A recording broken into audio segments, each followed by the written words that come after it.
automation is not necessarily a bad thing. It's not supposed to be a way to displace the existing labor force. It's supposed to eliminate the burdens of the labor force so that instead of working, 8-hour shifts, you work 4-hour shifts. But I think our mindset on this is, or has been, because we're constantly invested in improving profit margins, even though profit rates have a tendency to shrink, is to displace the most malleable aspect of commodity production, which happens to be labor, constantly depressing wages, looking for secondary markets where we can move manufacturing to. That's what global trade has created for the American labor force. And ultimately, my suggestion always is automation isn't necessarily bad. Domestic manufacturing isn't necessarily bad. It's just that we have to ensure that there are still people that are working for sanity, for social cohesion, so that the system doesn't collapse. Well, there's definitely stuff that needs to be done. There's more than enough jobs that need to be done.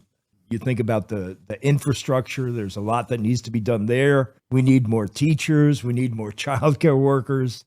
But I understand what you're saying, that automation is reducing the number of people that's required to make stuff. What should be happening is that people should be working less hours and getting paid more money per hour. The workforce is becoming way more productive.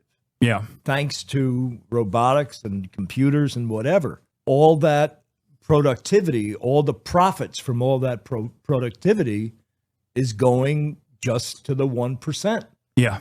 And no, that's what we need to change. I mean, How about having like a rational minimum wage in the country? Yeah. I mean, or a federal jobs program. The minimum wage is $7.50, right? Yeah. I mean, there are people that are working and getting $7.50 an hour, which is ridiculous. Yeah. One thing I've always fantasized about is that we already have a massive government jobs program. It's called the military. And I wish that like the DoD would be in a future utopian society. The DoD would be restructured into simply just like the Army Corps of Engineers. Instead of holding arms, they hold shovels and pickaxes and they build roads and are constantly working not to kill children overseas, but instead constantly working to build bridges and homes and factories. I think that makes a tremendous amount of sense. Yeah. I think the people that end up going into the Army would appreciate that a lot better. Yeah. I mean, they're going into the Army because they genuinely want to serve. They want to have meaning in their lives. Yeah. Or because they're poor. Right. And they want to pay for college. That's another big part of it.